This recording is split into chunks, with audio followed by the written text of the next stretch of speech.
Welcome to Who Wrote That Up for You, a daily podcast that shines a light on the American justice system and its role in empowering the powerful to take from you.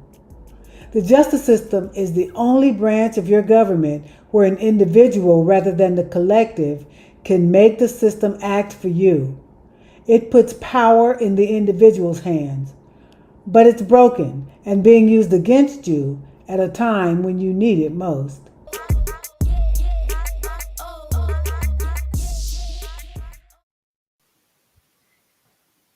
And we are live on Who Wrote That Up for You. Today is Thursday, September 29th, 2022. I'm Sonia Ebron, a co-founder at Courtroom 5. And I'm Deborah Sloan, the other co founder at Courtroom 5. We have a fantastic show lined up for you today. In a few moments, we will speak with Professor Miguel Willis at the Carey School of Law at the University of Pennsylvania. Miguel is the innovator in residence, actually at the law school's Future of the Profession Initiative and director of the Access to Justice Tech Fellows program. We're going to be very excited to hear more about that. Miguel Willis, my dear friend Miguel Willis, will be joining us in just a few minutes. Later in the show, we will hear from Carolyn Elefant. Carolyn runs MyShingle.com, which is a support tool for law firms who with only one lawyer in them, so-called solo law firms. She's also the author of Solo by Choice. I'm looking at my bookshelf here. I think the current edition is the third edition. It's really a textbook for folks running solo law firms. So we'll be excited to hear from her as well. Before we get there, though, Deborah, what's on your mind today? What's our issue of today? I want to talk about this woman, Betty Hooker, in Maryland. Back some couple years ago, she got permission from her HOA to put up a fence, and she put up her fence, and the HOA started to fine her, saying that the fence was encroaching on the common areas about an inch. And they fined her $25 a day, and she didn't take the fence down, and she didn't cooperate with them, according to them. And so eventually they sued her, and she represented herself. She said the case was frivolous, and she thought the judge would understand her argument. She went to court and she lost, and she ended up having to pay a total of $40,000. 17,000 of that was attorney's fees. She found a lawyer, and the lawyer appealed the case, and the lawyer found problems with some of the notices that the HOA did not give her, and some of the things that some of the steps that they did not take that were required. So the case was reversed.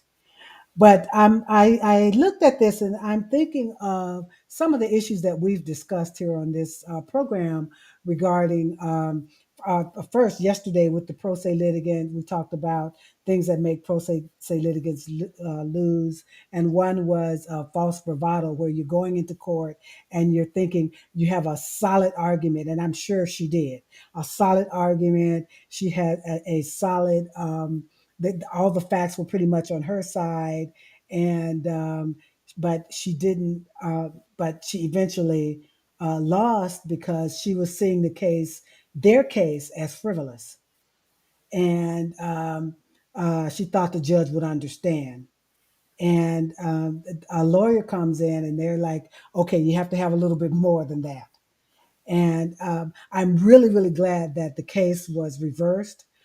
But for pro se litigants, it's really good to do your homework, even if you think they're being frivolous, to do your homework. And so this is a good example of that. I'm really, really glad that that was overturned, because HOAs can be really okay. You know what I feel about HOA, so we won't go into it. But yeah. It is a good reminder for sure that, what you see on television, the Judge Judy's, the Judge Joe Brown, all those cases is not representative of what our justice system actually looks like. And so, you may be able to make common sense of what you see on Judge Judy's show. But Mhm. our civil justice system and criminal justice system, they don't make common sense, right? Lawyers go to school for a reason, graduate school for a reason. It's much more complex than that. So it's always a good reminder that folks have to not rely on common sense. Common sense Yeah. ain't so common, they say. Yeah. Yeah. Yeah, fantastic. Well, you all know that Who Wrote That Up For You is sponsored by Courtroom 5.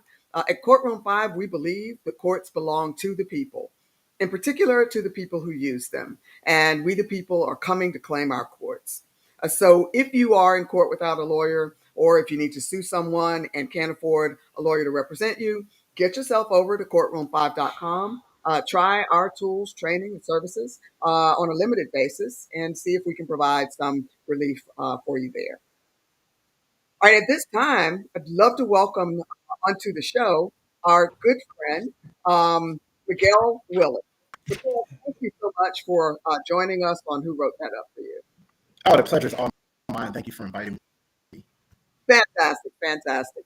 So, Miguel, I introduced you as the innovator in residence at the Carey School of Law at UPenn, but I know that you've been also doing some great work with law students long before you joined the university.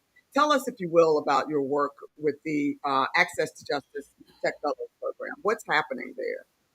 Oh yeah, we're in our 6th year of the program, and through this partnership with Penn, we've been able to kind of sustain our efforts and continue to grow scale. I started the program when I was a 2nd-year law student with the intent that you know if we can train law students at the intersection of technology, law, and learning not only the opportunities that technology has, but really the challenges that technology bring to the law and the legal profession and society, and place them in a project-based service learning kind of environment where they're supporting a legal aid employer, tech company, to develop a technology tool solution that has promised to improve legal service delivery and create supported paths to justice. That's excellent. And I'll just say, we've had an opportunity at Courtroom 5 to speak to some of your law students. They're all brilliant, but more importantly, with really good heart, wanting to do the right thing with their tremendous talents and their law school education. Let me ask you, what are some of the projects that you have those law students working on during their summer fellowships? Yeah, so the projects range in scope, and it's just been really amazing to interface with a variety of different kind of fields.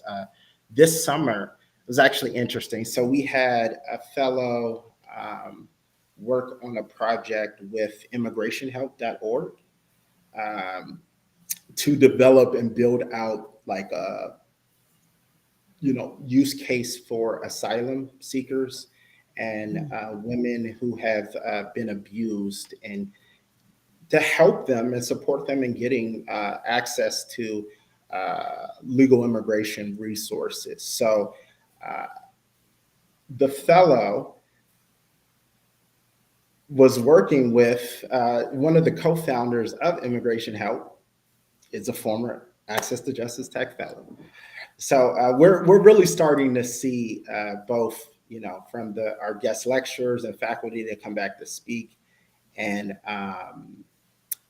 employers, they were former fellows. So our program is showing that kind of clear, evident impact, and we're just gearing up and preparing to organize just a treasure trove of data that we have over the last 6 years to help us make sense of what we've been doing and measure our impact that we've had. That's fantastic. That is wonderful. Where do you see your students going? You mentioned a couple of those employers were former Access to Justice Tech fellows. Where generally do these students who have these wonderful experiences as Access to Justice Tech fellows, where do you see them going when they graduate? Well, I'm really agnostic, right? You know, I want to understand what they're passionate about and help them get there. You know, a lot of our fellows, some of our fellows don't practice law, which is fine. But let me give them all of the resources to support their goals, you know, aspirations, you know, some in legal tech, some just as tech entrepreneurs, others in law and policy. Uh, we just had a former fellow by the name of Stephen Keynes who just published a piece in the Oxford Journal on governance and surveillance and AI, who is the deputy chief innovator at the city of San Jose. So we have you know, our fellows are in a variety of different roles, and it's really good to see them making an early impact and really kind of shaping up to be very dynamic leaders. That's fantastic. That's fantastic. You know, you remind me, Stephen is excellent. Stephen Kane's there, and you remind me I owe him an invitation to this show, in fact. So, Miguel, thank you so much for the work that you're doing with these law students and just sort of helping them exercise their interest in solving the access to justice crisis. It is fantastic. We hope to see many more of them grow into the sort of role that you've played in the access to justice community as well. Before we go, where can we find you? I'll share the University of Pennsylvania website here, but where can our listeners find you online and the ATJ Tech Fellows Uh, program? on LinkedIn, you can find us on LinkedIn. You can find us on Twitter, on Facebook, um, yeah, and at conferences and podcasts. So we're always out there.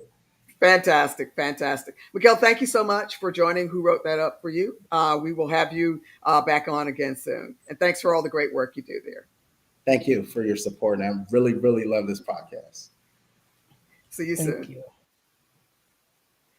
That is All right. fantastic. Just really excited about that work. And we hope to bring on some ATJTech fellows soon. We've been trying to get one at Courtroom Mm. 5 for a number of years. They're wonderful young students, but they have so many opportunities because of the structure of that program. We have not been able to get one, but we will continue to work on that. Deborah, who won our quiz yesterday, and what do you have teed up for us today?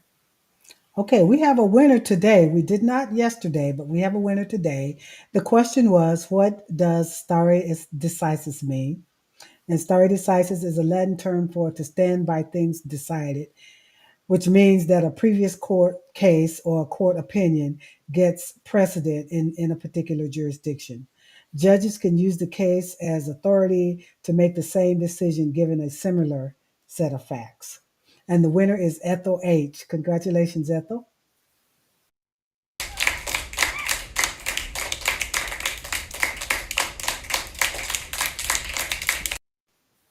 Congratulations to Ethel And, there.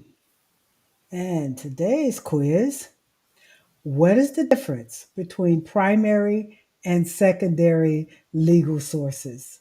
What is the difference between primary and secondary legal sources?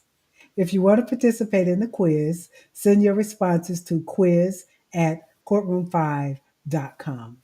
That is going to be interesting. You know, we certainly have some lawyers listening in, and I think there's some of them are going to be challenged themselves with the answer there. That is going to be very interesting. Well, again, you know, we don't always have a winner, but certainly want to encourage you know, anyone who thinks they have an answer there to send that on in.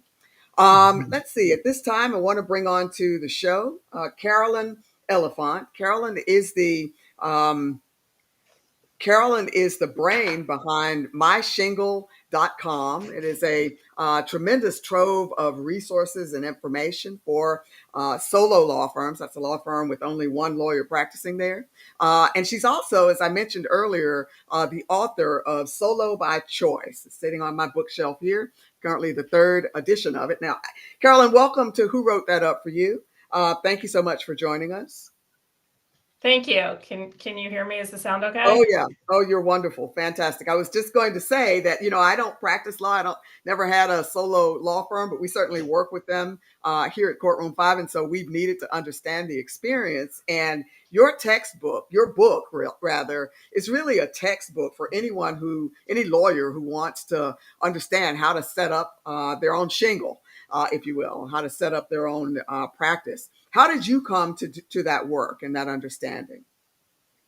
Well, I started my career, I worked at a very large firm between the summer of my second and third year of law school, and I got an offer, but I realized that getting an offer at a big firm just meant getting more work, and I wasn't ready for that. So I came down to Washington, D.C., started working for a government agency, and after that, I went to a small firm and then a larger firm, and I was laid off, and I was interviewing for other positions, and nothing really appealed to me. So I thought, well, might as well start my own firm and see what happens. And I always say I started solo because I didn't feel as if I had any options, but I stayed as the owner of my firm because I realized that it allowed me to stay flexible when I raised children. It really seemed to check all the boxes for whatever stage I was at in my life and my career.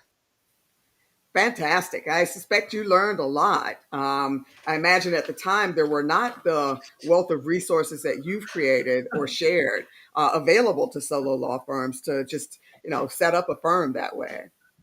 Yeah, no, that's very true. I mean, today there's just such a wealth of information on the internet, both positive and to some extent negative. I think you see a lot of very positive portrayals, a lot of focus on building 6 and 7 figure practices, which is important. I mean, lawyers have to earn a living, even if they want to be able to do pro bono, they have to be able to support themselves and build sustainable practices.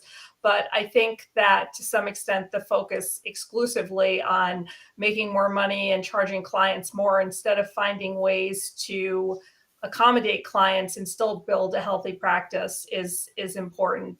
But there are many different voices. I mean, when I started, everything was there was one book out that told you how to start a firm. It was very focused on general practice and kind of networking, and it was a very male focused type of book that had some guidance for all attorneys, but it didn't resonate with me. I didn't feel like it spoke to me, and that was part of the impetus for my decision to write an alternative. Fantastic. I know a lot of folks are very glad you did. Let's talk about some of the challenges then of the folks you serve. What is difficult these days in particular about being running a solo firm? So I guess I should clarify, first of all, I think running a solo firm completely on your own, even with technology, is very difficult. I'm really the principal attorney in my firm. I've had a virtual assistant for 15 years. I mean, virtual assistants are kind of the trend now. Back then, people didn't know exactly what it was. And I've always had contract attorneys and senior of counsel. And so I build and contract my team depending on the type of project I'm assigned to. And also at this level of my career, I'm very senior. So I'm often brought in as an expert consultant, as opposed to working for a client directly. So, but there are challenges. I mean, many of today's clients are financially strapped. They have difficulty paying their bills, and that can pose a problem for solo and small firms who aren't willing to be creative in how they want to pursue a case. I mean, everybody wants to, I always feel like, if you have enough money, you can build the best possible case. The real challenge and what really sets attorneys apart are those who are able to triage and to make the most out of the resources they have to figure out how to prioritize a case and make their case the strongest. But like I said, clients can be, today, especially in the economy now, they can be financially strapped. They're often very worried. Many clients have never been in court before. It's a very stressful experience, which as an attorney, you tend to forget because you're there every single day. So those are a couple of the issues. And then there's just, because of technology and to some extent, there's just information coming in from all different places. Lawyers are getting information from listservs on new case developments and on what other lawyers are doing. They're getting background, they're getting messages and emails and different contacts from clients. So just staying on top of all of this information influx that's coming in can be very difficult to focus and very difficult to unplug. Absolutely. Absolutely. So let me ask then on the client acquisition front, just maintaining a practice and making sure that you've got enough money to pay the rent or the your staff and whatnot. I know a lot of lawyers are extending their services away from the traditional models and trying to work with people with these limited funds who can't maybe hire a lawyer for full representation. They are helping people or working to help people sort of do it themselves, right? Whether coaching or stepping in to do unbundled services, as you call them. So, what are some of the challenges of doing that for lawyers, and how are they finding that effort? So, this is something that I've always done in my practice. I don't have a traditional practice. I work with environmental and energy clients. So, I often represent environmental justice communities that are impacted by gas infrastructure.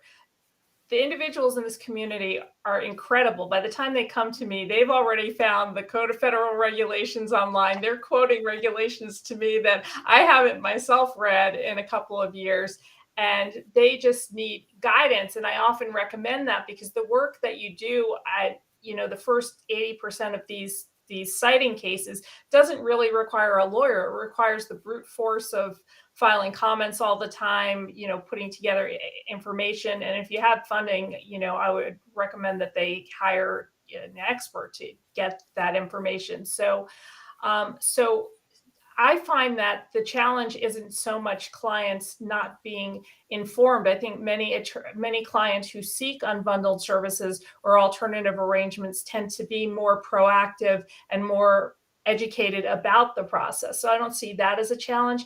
I know that one of the challenges and one of the fears that attorneys have, and I can't say that it's misplaced, is the fear of malpractice. What happens if you drop the ball? What happens if a judge forces you to stay in a case or brings you into a case because there's an issue that can't be resolved? And that's something that I think is very unfortunate. I think that malpractice insurance providers should be one stakeholder that is more proactive about helping attorneys find solutions to that issue. I know that I don't know exactly what their position is on this. I haven't really seen any public position by malpractice insurance providers, but providing some kind of insurance to fill that gap in that last resort situation. I don't want to make it sound like this is a frequent situation. This doesn't happen a lot, but it is. Attorneys are risk averse, and this is something that's a concern. So malpractice providers should think about that. And also the courts should try to be cognizant of what attorneys are trying to do and realize that unbundled service, in my view, is better than nothing at all. So, and it's certainly better than having somebody mortgage their house to go through a divorce when they're up against a crazy person who's trying to tap into their assets. I mean, that's not going to be a good long-term resolution for the family. So I think that's really the biggest risk that most solo and small firm practitioners have when they think about unbundled or limited services or coaching. Extraordinary. Carolyn, thank you so much for joining our show to share that. Just really glad that you are available to folks who are looking to, set up and maintain a solo practice. I'll share your website on the screen here. Where else can folks find you online? They can find me on Twitter. I'm on LinkedIn. I'm really on all social channels, usually under my name, Carolyn Elefant. So that's where they can find me. Fantastic. Fantastic. We'll continue to watch your progress there and have you back on the show again soon. Thank you so much for joining us, Carolyn. Thanks for everything you do. Thanks for having me. Okay, bye. That's extraordinary. Great. It is fantastic. And I think as I'm reflecting on both these conversations, we have Miguel Willis out here training law students to solve the access to justice crisis. And then we've got Carolyn Elefant helping graduated lawyers who are interested in running their own practices, reach out to some of these and make themselves available to some of these folks who can't afford a lawyer on a full-time basis. And I think just these wonderful encroachments, if you will, on the access to justice crisis are just what we need in this moment. So just a lot of gratitude to both of them for their efforts. And not only that, I'm just very impressed with the fact that law school students are not just getting a narrow education with Will at UPenn. They're getting an opportunity to see the world of things that they can do. You know, this is wow, this is some wonderful stuff that I can do as an attorney. I really love that. And Yeah. then for Carolyn, if I want to be a lawyer, I can do these wonderful things for consumers. You know, so it's all up with people that we bring on here. I'm really glad that we're able to reach out to people who, you know, you often don't hear. There are certain voices that you often don't hear. And I'm really, really glad that we're bringing on people who are very consumer focused and who are very good leadership when it comes to lawyers. I really love that. Yes, yes, all of us together. We're going to solve this crisis in access to justice, no doubt. Mhm. Well, that's all we have for you today. Thank you so much for joining us on Who Wrote That Up for You. As always, we'll be back tomorrow. Thanks so much for joining us, everybody.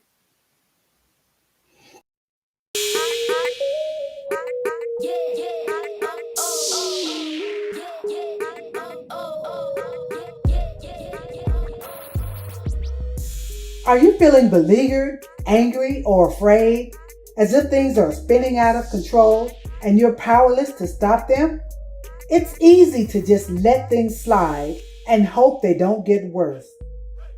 But they often do get worse. The thing is, you're not powerless. Our courts belong to us, and their purpose is to give power to the powerless. Don't let your grievances pile up without redressing them. You can handle this in court. Or, if someone takes you to court, you can take them to school.